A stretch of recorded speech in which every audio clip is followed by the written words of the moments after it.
Okay, number 4 review for today. Okay, this review is going to be how does the RS650 Super Dual Armageddon, I call it, compared to the XT660 in all areas basically. Well, if I was comparing just the Super Dual to the XT, which is a better comparison as far as weight, and they're both sort of adventure bikes, I guess. Working from the front, which is still pretty much the same anyway.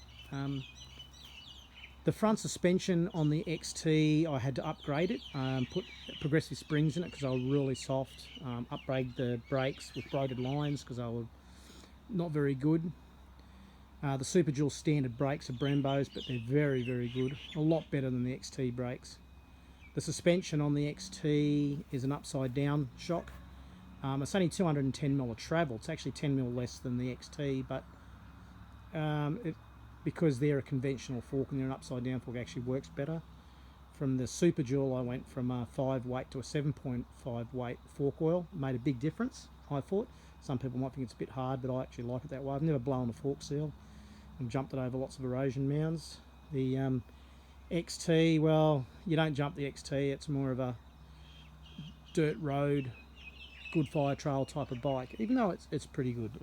It's not a bad, you know, soft adventure bike, I guess you could say. So that's why I've converted that more to an adventure bike and the RS more to a enduro bike. Now, if you watch my last interview, I'll tell you why I've done that.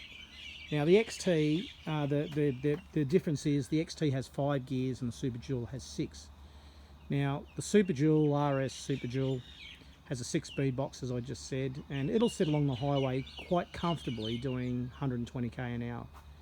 The XT and 120k an hour is quite revving, quite high. I did, on my video on that, I did put a larger front sprocket on to drop the RPM, but still not as good as the Super Dual with the 6 gears, even with it, even with the 1821 or lower gearing that it has on the X model wheels. It's still not as good as the Super Dual as far as highway riding. In the bush, even the Super Dual in its normal form actually is a lot better in the bush than the XT, because you got to remember the Super Dual came from the RS, and it's pretty much a dressed up enduro bike made into an adventure bike, where the XT was always an XT, and if you wanted the more off-roadish one, you got the Tenere, I guess. But I mean, if it come to reliability, if I was going to ride around Australia and do just as much road as off-road, I would take the XT. Mainly because you've got that Yamaha reliability, and those XT660 engines, they just go forever. They're just super reliable. They hold similar oil capacities, both of them, but they also it's a bit bigger capacity motor, and it's a low stressed engine. So where I guess the RS650 Super Dual are more of a high performance engine. Rear suspension, well, the Super Dual RS has a shower rear suspension and way better suspension in the rear than the XT. I mean, the XT is not bad, don't get me wrong, but I can jump I used to jump the Super Dual and RS now, where you jump the XT and it just doesn't have that travel like the Super Dual's got.